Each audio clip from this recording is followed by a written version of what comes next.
This is question number 10 from the June 2017 Geometry Regents exam. So in the diagram, it tells us that the line D to E divides both AB and AC proportionately. It also tells us that angle C is 26 degrees, and as you can see, it's already labeled. Angle A is 82, we have that there.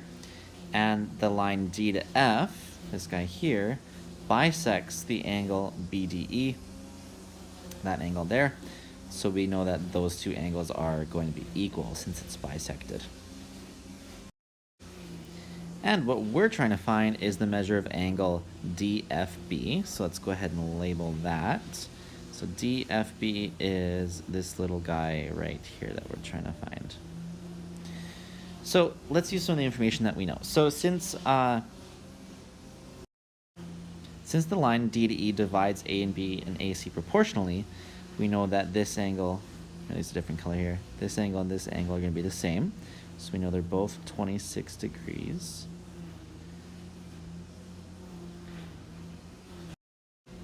From there, we can figure out the angle right here and right here, because again, just like the two 26-degree angles, they're both going to be the same. And we can find them because we know that the three angles in a triangle always add up to 180. So if we take away 82 and 26 from 180, we'll find out what that angle is. And if you calculate that, you would get 72 degrees.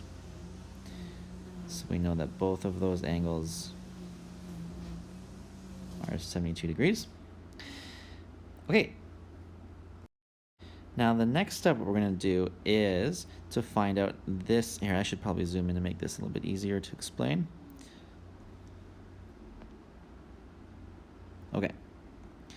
What we're going to try to do is figure out this angle here. And the reason we're going to do that is because then again we can use the same triangle theorem where the three angles add up to 180 to find out the actual answer that we're looking for.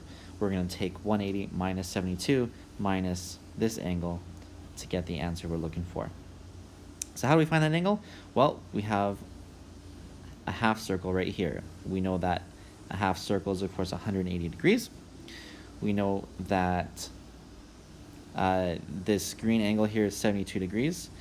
And we also know that these two angles side by side are equal to each other. And we can use that to our advantage. So we know that 180 is going to be equal to 72 degrees plus the same number twice. We'll call it the same number variable x. So if we take away 72 and if we take away 72 from 180, we get 108. So 2 times what is 108? That would be 54. So we know that this angle is 54 degrees. We know that this inner angle here is also 54 degrees. So now that we know that, we can use this triangle here to help us get our final answer. Let's move back out. We are going to take 180 minus 72 minus that angle we just figured out, 54, to get our final answer, which coincidentally also happens to be 54 degrees. All right, so that's option number 2. And that's it for this video. Hope that was helpful, and thanks for visiting JD's Regents Preparation.